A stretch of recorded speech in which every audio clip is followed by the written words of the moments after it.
साथियों नमस्कार, मैं हूं नीरज पटेल और आप देख रहे हैं नेशनल जनमत। सामाजिक न्याय पसंद और बहुजन राजनीति करने वालों के लिए उत्तर प्रदेश में सबसे बड़ा सवाल इस समय यह है कि आखिर अखिलेश यादव और चंद्रशेखर आजाद के बीच गठबंधन में पेच फंस कहां गया। इस पर विस्तार से चर्चा करें उससे पहले अखिलेश यादव का बयान देखिए कि आखिर उनकी नजरों में चंद्रशेखर आजाद और बहुजन राजनीति की हैसियत क्या है। और जहां तक चंद्रशेखर का सवाल है, मैंने सीटें दी थी, अगर वो भाई बन के भी मदद करना चाहते हैं तो करें। गठबंधन पर अखिलेश यादव की यह सबसे लेटेस्ट प्रतिक्रिया है। इस प्रतिक्रिया को लोगों को दिखा करके कहा जाएगा कि अखिलेश यादव जी ने तो कहा था कि भाई के तौर पर मदद करें, लेकिन इसी बयान के आखिर में उन्होंने इस पूरे घटनाक्रम को, इस सवाल पूछने वाले को साजिश करार दे दिया है। वो भी सुन लीजिए। उत्तर प्रदेश के चुनाव के लिए बड़ी बड़ी साजिशें हैं, बड़े बड़े षड्यंत्र हो रहे हैं, होंगे। वो सवाल जो आया था वो भी षड्यंत्र का हिस्सा था, ये सवाल जो आया ये भी षड्यंत्र का हिस्सा है। बड़े षड्यंत्र होने जा रहे हैं क्योंकि ये उत्तर प्रदेश है। उत्तर प्रदेश के चुनाव के पूर्व बन रही इस बहुजन एकता का असली बुलेन कौन है, यह समझने के लिए आपको अखिलेश यादव के इस बयान को भी सुनना पड़ेगा कि समाजवादी पार्टी ने त्याग किया अपनी गठबंधन के लोगों को सम्मान देने के लिए, साथ लाने के लिए। इस समय भारतीय जनता पार्टी को हराने के लिए जो भी त्याग करना चाहे त्याग करना चाहिए। समाजवादी पार्टी कर रही है त्याग। इन तीनों बयानों में अखिलेश यादव का तरीका, रवैया, साजिश के आरोप लगने के बाद वो बयान सुनिए जो चंद्रशेखर आजाद ने कहा था कि हम बिना किसी शर्त के समर्थन देने को तैयार हैं, बशर्ते हमें सम्मान चाहिए। क्या वास्तव में इन 12 सेकेंडों में अखिलेश यादव ने सम्मान दिया या नहीं दिया, वो चर्चा करने से पहले चंद्रशेखर का बयान सुनिए। ये जानते हैं। और एक और बात मैं कह देता हूं, आज बड़े भैया बैठे हैं, आज अखिलेश भैया प्रेस कॉन्फ्रेंस करके कहें कि उत्तर प्रदेश में भाजपा को रोकने के लिए मुझे मेरे छोटे भाई की जरूरत है, मैं उसको कुछ नहीं दूंगा, वो आ जाए और इस गठबंधन को चुनाव लड़ाए, और वो मेरा छोटा भाई ये कह दें। तो आज चंद्रशेखर जो है ना, बहुजन समाज के हित के लिए सब चीज त्याग कर अपने लोगों को समझा के आ जाएगा। कहलवाइए, इनसे कहलवाइए, कह दें अखिलेश भैया। बहुत बड़ी बात। अब उस शख्स का बयान भी जो सुन लीजिए, जो शख्स वास्तव में चाहता है कि इन दोनों के बीच में गठबंधन हो जाए। उनका नाम है ओम प्रकाश राजभर। ओम प्रकाश राजभर वो शख्स हैं जिन्होंने वास्तव में अखिलेश यादव के गठबंधन को सामाजिक न्याय का गठबंधन बनाने में सबसे महत्वपूर्ण भूमिका अदा की है। इस बारे में शायद ही किसी को ऐतराज होगा कि भारतीय जनता पार्टी के खिलाफ जो गुस्सा है उसमें एक प्रमुख भूमिका ओम प्रकाश राजभर ने भी अदा की थी। वो चाहते तो अन्य लोगों की तरह सत्ता के अंत तक इंतजार करते और बाद में कह देते कि मेरा जमीर अब जाग गया है, लेकिन ओम प्रकाश राजभर ने मंत्री पद को लात मार दी थी उस समय। इसके बाद लग गए थे बीजेपी के खिलाफ माहौल बनवाने में। अखिलेश यादव जो अपने मुंह से नहीं कह सकते वो बातें ओम प्रकाश राजभर और डॉक्टर संजय चौहान, दोनों गठबंधन के सहयोगी, अपने मुंह से करते हैं। ओम प्रकाश राजभर के इस बयान से स्पष्ट है कि वो भी चाहते हैं कि ये गठबंधन हो जाए। मतलब आप ये मानते हैं ओम प्रकाश जी कि अगर चंद्रशेखर आपके साथ नहीं आते हैं तो इसका आपको नुकसान हो सकता है? 100% है। भाई ने आंदोलन चलाया है, जेल गए हैं समाज के लिए, समाज के सुख दुख में, चाहे उत्तर प्रदेश का कोई जिला हो, वहां तुरंत पहुंचना है और उनको न्याय दिलाने के लिए प्रयास करना, संघर्ष करना, इतना तो कोई भी इनकार नहीं कर सकता ना। गठबंधन मेरा पूरा प्रयास है कि चंद्रशेखर भाई हमारे साथ रहें। मेरा ये प्रयास होगा। सीटों का अगर मामला है तो हम अपने कोटे से सीट देकर के उनको साथ रखेंगे, हम नहीं जाने देंगे उनको सीटों के सवाल पे। इन तमाम बयानों को सुनने के बाद एक बात तो पूरे दावे के साथ कही जा सकती है कि चंद्रशेखर आजाद समाजवादी पार्टी से गठबंधन इसलिए चाहते हैं ताकि उनके ऊपर बहुजन समाज के लोग ये आरोप न लगाएं कि बीजेपी के खिलाफ एक माहौल बन रहा था, उसमें आपने विलेन की भूमिका निभाई। इसलिए चंद्रशेखर आजाद हर कीमत पर चाहते थे कि समाजवादी पार्टी से उनका गठबंधन हो जाए। जब बात बनती नहीं दिखी तो चंद्रशेखर आजाद ने स्वामी प्रसाद से लेकर के ओम प्रकाश राजभर तक से बात करी, समाजवादी पार्टी के तमाम नेताओं से बात करी कि किसी भी तरीके से सम्मान बरकरार रह जाए और ये गठबंधन यानी कि बहुजन यूनिटी का संदेश लोगों के बीच में चला जाए। अब बात आती है कि अखिलेश यादव ने इस गठबंधन, इस यूनिटी के लिए क्या किया। उन्होंने अपने बयान में एक शब्द का इस्तेमाल किया कि समाजवादियों ने त्याग किया, यानी कि वो ये बताना चाह रहे हैं कि गठबंधन करके समाजवादियों ने त्याग कर दिया। तो भारतीय जनता पार्टी ने भी अपना दल एस से और निषाद पार्टी से गठबंधन किया है, तो क्या उन लोगों ने भी त्याग किया है? गठबंधन सत्ता में आने के लिए किए जाते हैं और लोग अपनी अपनी विचारधारा और मानसिकता के हिसाब से गठबंधन करते हैं ताकि उसमें उनका फायदा मिले। अखिलेश यादव जी ने अभी त्याग कर कहां से दिया? क्या आपने सीएम तो खैर तो उम्मीद ही नहीं कर सकते, क्या आपने डिप्टी सीएम की घोषणा कर दी? क्या अभी आपने टिकटों में सवर्णों को कम करके पिछड़े और दलित वर्गों को ज्यादा टिकट देने की घोषणा कर दी? अभी कौन सा त्याग ऐसा है जो आपने कर दिया? हां, एक फोटो जरूर अखिलेश यादव की तरफ से जारी की गई, इसको अगर त्याग अखिलेश यादव मानते हैं तो कह सकते हैं कि उन्होंने अपनी कुर्सी पर कृष्णा पटेल जी को बैठाल दिया था जब गठबंधन सहयोगियों के साथ वो मीटिंग कर रहे थे। उस तस्वीर की तारीफ इसलिए भी हुई थी कि पहली तस्वीर वो समाजवादी पार्टी मुख्यालय की तरफ से जारी की गई थी जिसमें 15% वर्ग से कोई नहीं था, मतलब 85% वर्ग का प्रतिनिधित्व करने वाली वो तस्वीर थी। लेकिन उसमें भी दबी जवान लोगों ने कहा कि दलित समुदाय का प्रतिनिधित्व नहीं है। ये कहिए कि आरएलडी के प्रदेश अध्यक्ष की हैसियत से मसूद अहमद वहां बैठे हुए थे, वरना सवाल ये भी उठते कि माइनॉरिटी से भी रिप्रेजेंटेशन उस मीटिंग में नहीं था। लेकिन इतना तो तय है कि एससी वर्ग से कोई व्यक्ति नहीं था। जब चंद्रशेखर आजाद से गठबंधन की बात बिगड़ी तो ऐसे में यह सवाल भी लोगों के सामने आ गया, क्या वास्तव में अखिलेश यादव दलित वर्ग के लोगों को प्रतिनिधित्व नहीं देना चाहते? जब बात उठती है तो पुरानी वो तमाम सारी बात उठती हैं, चाहे वो प्रोन्नति में रिजर्वेशन का मामला रहा हो या ठेकों में एससी एसटी का रिजर्वेशन खत्म करने का मामला।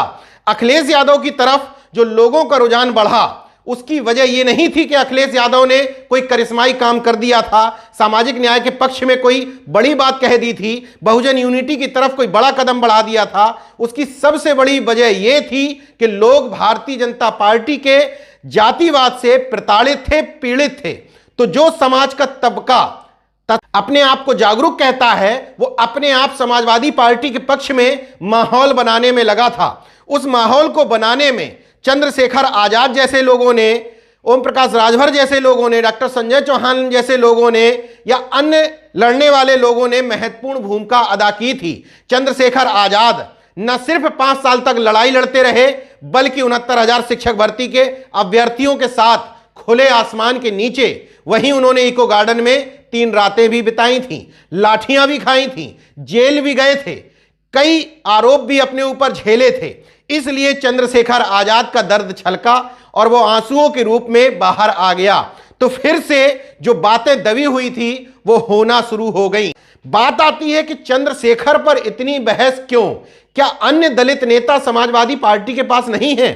बिल्कुल हैं, कई बड़े बड़े नेता हैं, लेकिन आंकड़ों की बाजीगरी पर हम बाद में बात करेंगे, पहले प्रैक्टिकल चर्चा कर लेते हैं। दरअसल एक साजिश के तहत भारतीय जनता पार्टी ने एक कोशिश की है कि चुनाव स्थानीय मुद्दों पर या किन्हीं मुद्दों पर हो ही ना पाए, जनता को यह सोचने का समय ही ना मिले कि आखिर हम किस प्रत्याशी को वोट करें, तो उसने चुनाव का पैटर्न माहौल, हवा, लहर पर तय कर दिया है। मतलब बड़े बड़े मुखौटों के आधार पर पूरा चुनाव हो जाए। इसलिए चुनाव प्रचार के लिए उसने इतना कम समय लोगों को दिया है कि प्रत्याशी घोषित होने के बाद उसके पास 10, 12, 15 दिनों का समय रहेगा। प्रत्याशी संभव नहीं है कि हर व्यक्ति के डोर टू डोर पहुंच सके। ऐसे में लहर बहर कहर के इस खेल में माहौल से, गठबंधन से, मुखौटों से, विचारधारा से यह तय होगा कि किस पार्टी के पक्ष में माहौल बनता हुआ दिखाई दे रहा है। इस माहौल को बनाने में चंद्रशेखर आजाद जैसे लोग महत्वपूर्ण भूमिका अदा कर सकते हैं। मैं दावे के साथ यह तो नहीं कह सकता कि उत्तर प्रदेश में 403 विधानसभाओं में कितनी विधानसभाओं में चंद्रशेखर आजाद दखल रखते हैं, लेकिन आंकड़ों के लिहाज से जरूर बता सकता हूं कि उत्तर प्रदेश में तकरीबन 21 से 22% दलित वोटर हैं, जिनमें जाटव अकेले 12% हैं। 20 से 25% विधानसभाएं ऐसी हैं जहां SC ST बाहुल्य है। 403 में से 300 सीट ऐसी हैं जहां दलित निर्णायक स्थिति में है।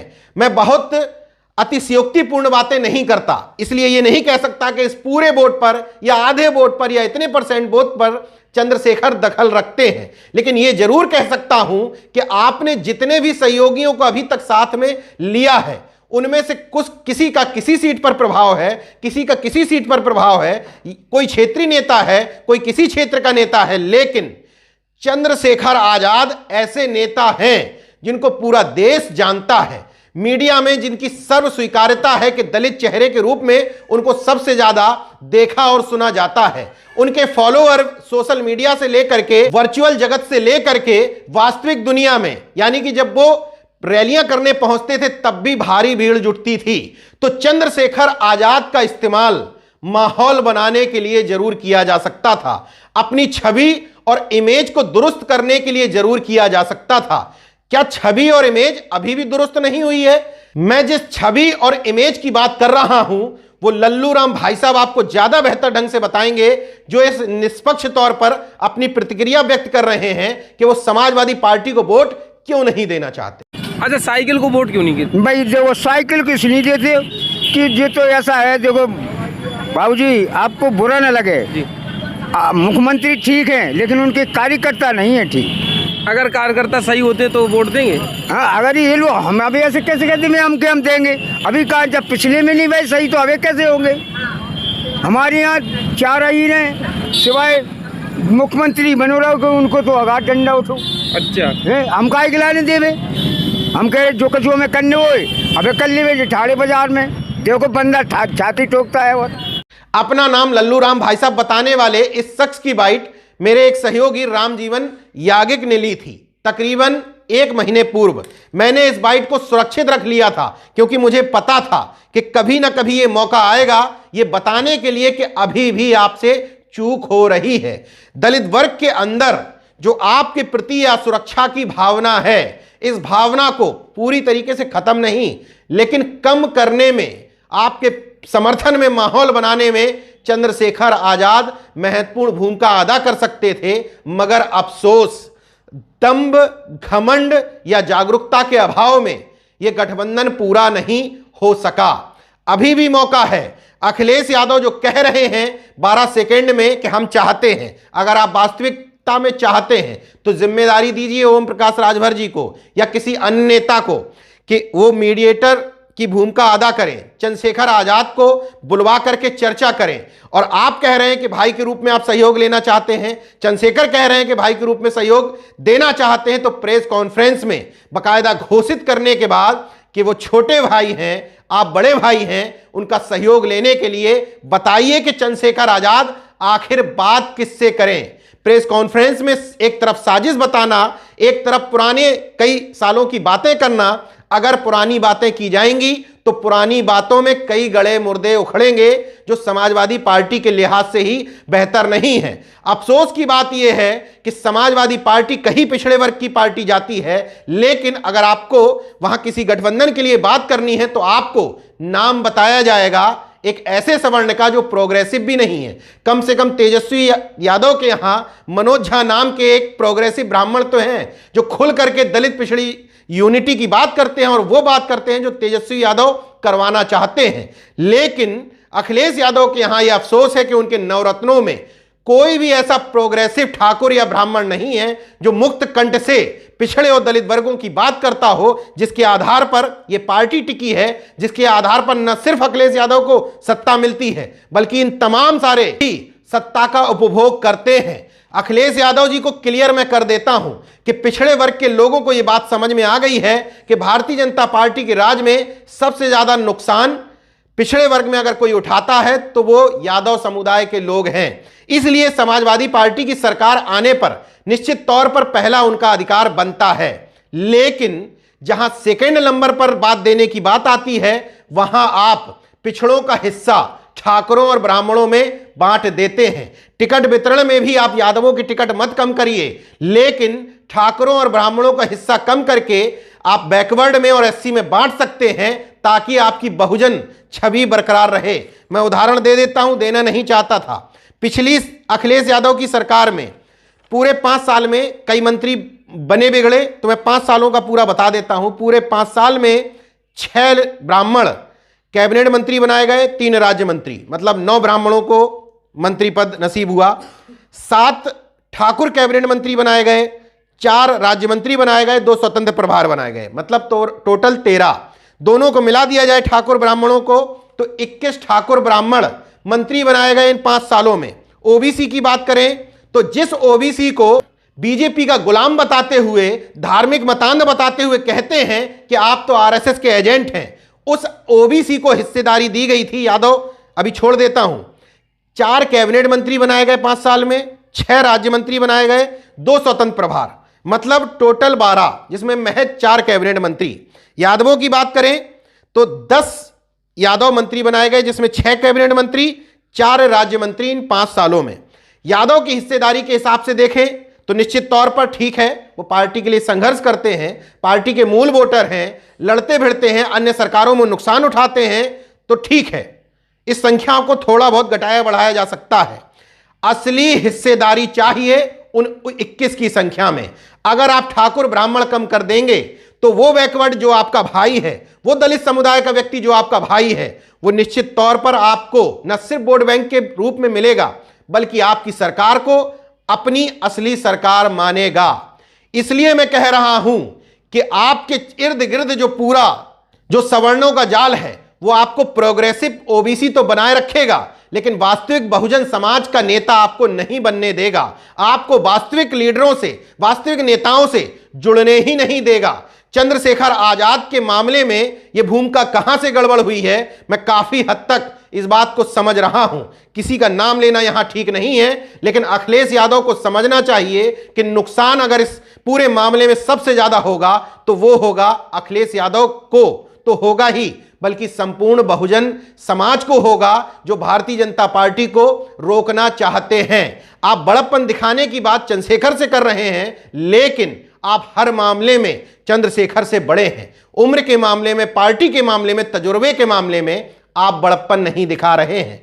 किस त्याग की बात आप कर रहे हैं? क्या आपने जगन मोहन रेड्डी की तरह या स्टालिन की तरह डिप्टी सीएम बना दिए? या अगर नहीं बनाए तो बीच बीच में फरसा उठाने से, परशुराम मंदिर बनवाने से जो आपकी इमेज डैमेज होती है या करवाई जाती है। मैं फिर से कह रहा हूं कि जब भी बहुजन इमेज आपकी बनती हुई दिखती है, उसी बीच में कोई ना कोई सवर्ण सलाहकार आपको ले जाकर के आरएसएस के एजेंडे में फंसवा देता है। रामगोपाल यादव की पुस्तक का विमोचन कुमार विश्वास जैसे खांटी संघी ब्राह्मण से करवा देता है। जब इमेज फिर से ठीक होती है तो परशुराम के मंदिर का पूजन करवा देता है। फिर से इमेज ठीक होती है तो कभी हाथ में फरसा पकड़वा देता है। फिर से स्वामी प्रसाद मौर्य के आने के बाद, राजभर के आने के बाद, चौहान के आने के बाद, सैनी के आने के बाद, पटेल को कुर्सी देने के बाद जो माहौल बन रहा होता है, उस माहौल में चंद्रशेखर आजाद जैसे बहुजन नेता से आपका गठबंधन नहीं होने देता है। फिर से आपको बता देता हूं कि चंद्रशेखर आजाद के बारे में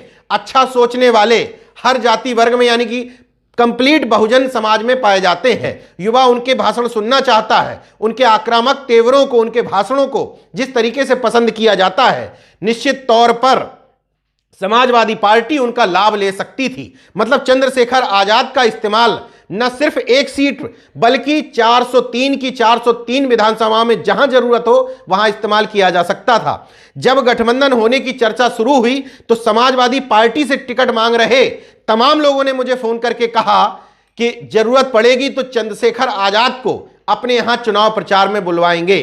तो कुल मिलाकर के चंद्रशेखर आजाद अखिलेश यादव और पूरे गठबंधन की बहुजन इमेज को बचाने के लिए सबसे बड़े हीरो साबित हो सकते थे।